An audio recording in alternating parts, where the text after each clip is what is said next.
Halo Gracebers, manusia butuh tempat tinggal untuk menjalani kehidupannya. Kebanyakan orang akan tinggal di sebuah pedesaan ataupun perkotaan agar mudah bersosialisasi dan mencari kebutuhan hidupnya. Namun ada juga orang-orang yang malah suka dengan tempat tinggal yang tak biasa. Berikut ini contohnya. Tapi sebelum lanjut, buat kalian yang belum subscribe, klik dulu tombol subscribe di bawah video ini. Jangan lupa nyalakan tombol loncengnya biar kalian tak ketinggalan informasi penting selanjutnya dari channel ini. Klik like dan juga share ke media sosial kalian juga ya, biar teman-teman kalian juga tahu apa yang kalian tahu. Mari kita bagi pengetahuan dan hal seru lainnya yang ada di dunia ini.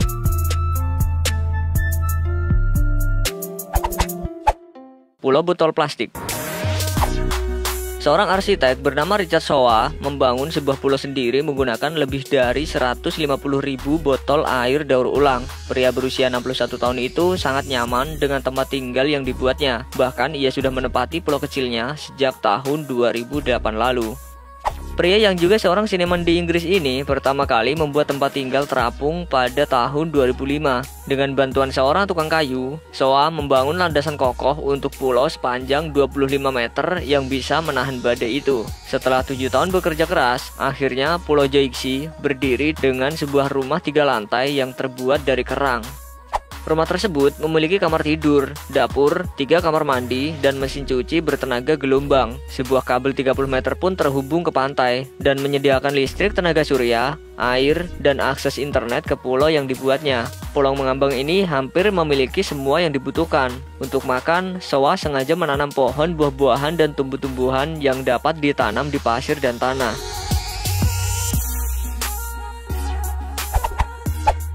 Pulau terpadat di dunia. Jika kalian menganggap Pulau Jawa sebagai pulau terpadat di Indonesia, kalian salah. Pulau Bungin justru yang mendapat julukan terpadat di Indonesia, bahkan di dunia. Ini dikarenakan di pulau yang terletak di Kabupaten Alas, Sumbawa, Nusa Tenggara Barat ini, perbandingan penduduk dengan luasnya sangat jomplang. Dengan luas hanya sekitar 8,5 hektar, pulau ini didiami oleh sekitar 3.500 orang. Padahal jumlah ideal seharusnya adalah 800 sampai 1.600 penduduk. Demikian pula jarak antar rumah-rumah penduduknya yang berbentuk rumah panggung khas orang suku Bajo Sulawesi seperti di Pulau Sumbawa. Nyaris tidak ada lahan kosong yang luas kecuali halaman 2 buah sekolah dasar di depan masjid dan depan kantor desa. Luasnya kian bertambah setiap tahun, seiring dengan kian banyaknya penduduk yang melangsungkan pernikahan. Di pulau karang berbentuk bulat ini berlaku tradisi, setiap ada yang menikah, maka si lelaki diwajibkan menyusun batu-batu karang untuk digunakan sebagai pondasi rumahnya bersama sang istri dan keturunannya kelak.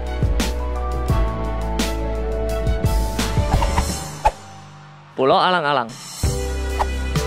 Umumnya, pulau terbentuk dari tanah, pasir, dan bebatuan. Beda halnya dengan Kepulauan Uros di danau perbatasan Peru dan Bolivia ini. Pulau buatan manusia ini hanya memakai rumput alang-alang. Uros merupakan pulau buatan yang terbuat dari susunan totora, sejenis alang-alang, dan mengambang di atas danau ini. Meski terbuat dari tanaman, pulau ini tetap mengapung di atas danau Titicaca.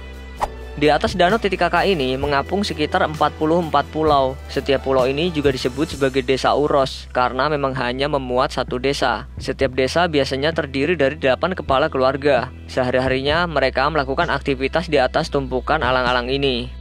Alang-alang yang mereka gunakan sebagai pondasi pulau ini tumbuh secara alami di tepi danau. Orang-orang Uros membawa tanaman ini untuk memperkuat pulau dengan menaruhnya di atas permukaan. Kehidupan di Pulau Uros ini sangatlah sederhana. Setiap harinya mereka mempertahankan hidup dengan memancing dan menjual berbagai macam kerajinan dari alang-alang kepada wisatawan yang datang.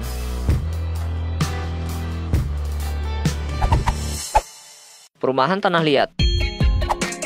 Sebuah desa di Burkina Faso, Afrika Barat bernama Tiebele ini terbilang unik. Rumah di desa ini terbuat dari tanah liat. Rumah-rumah ini tak dibiarkan polos begitu saja. Tiap rumah dilukis dengan simbol-simbol yang sekilas terlihat sangat nyeni. Padahal simbol-simbol ini memiliki arti yang penting dalam masyarakat.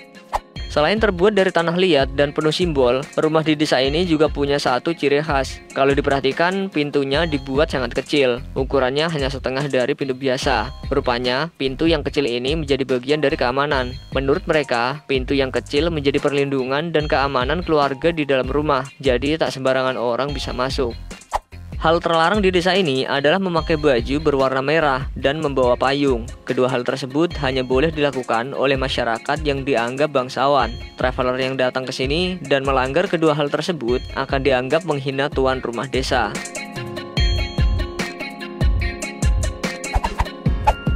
Di atas mall.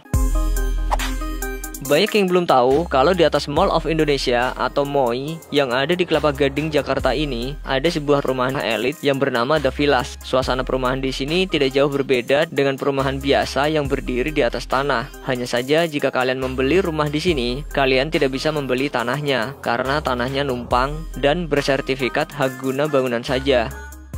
Pemandangan semacam ini juga terjadi di Cina. Populasi penduduk Cina yang terus bertambah membuat lahan pemukiman menjadi komoditas yang mahal. Karena memang saking padatnya penduduk dan terbatasnya lahan, mereka juga membangun perumahan di atas mall yang ada di Suzhou, Provinsi Hunan.